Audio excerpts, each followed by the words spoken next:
FIFA AFC থেকে একের পর এক সুখবর ফুটবল ফেডারেশনে এএফসি অ্যাওয়ার্ড গ্রাসরুট জয়ের পর এবার জাতীয় দলের র্যাঙ্কিংয়ে এক ধাপ উন্নতি করল বাংলাদেশ।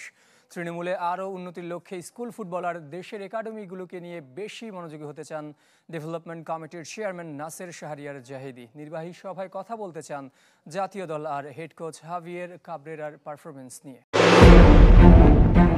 হামজা সমিতরা দেশের ফুটবলে বিপ্লব এনেছে, ঘুমিয়ে থাকা ফুটবলে প্রাণ সঞ্চার করেছে। বাংলাদেশের ফুটবল যে এগিয়ে যাচ্ছে তার আনুষ্ঠানিক স্বীকৃতিও দিয়েছে ফিফা।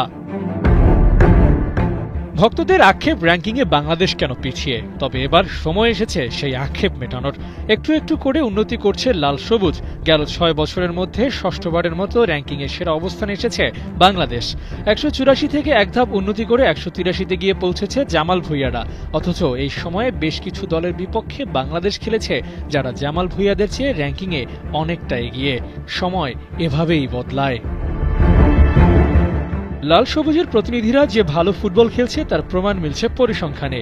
2023 সালের 26 অক্টোবর র্যাঙ্কিংয়ে 183-তে উঠে আসে ওরা, কিন্তু সেটি খুব বেশি দিন স্থায়ী হয়নি।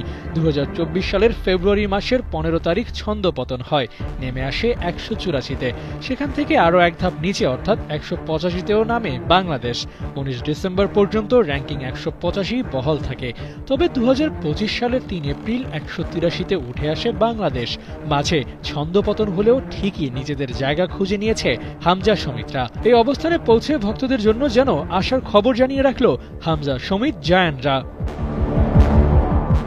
ভারতের বিপক্ষে ড্র, ঘরের মাঠে ভুটানকে হারানো, হংকং চায়নার বিপক্ষে দুর্দান্ত কামব্যাক, সবকিছু মিলিয়ে বাংলাদেশ দল ভালো ফুটবল খেলে নিজেদেরকে শক্ত প্রতিপক্ষ হিসেবে তৈরি করেছে।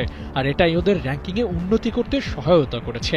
আর এই পরিবর্তনের নায়ক যে প্রবাসী ফুটবলাররা তা বলার অপেক্ষা রাখে না। হংকং চায়নার বিপক্ষে ফলাফল পক্ষে আসলে র্যাঙ্কিং নিয়ে আরও ভালো খবর হয়তো দেয়া যেত। তবে গেল 8 মাসে দেশের ফুটবলের যে পরিবর্তন হয়েছে তাতে আশা করা যায় অদূর ভবিষ্যতে বাংলাদেশের ফুটবল নিয়ে স্বস্তির খবরের কমতি হবে না।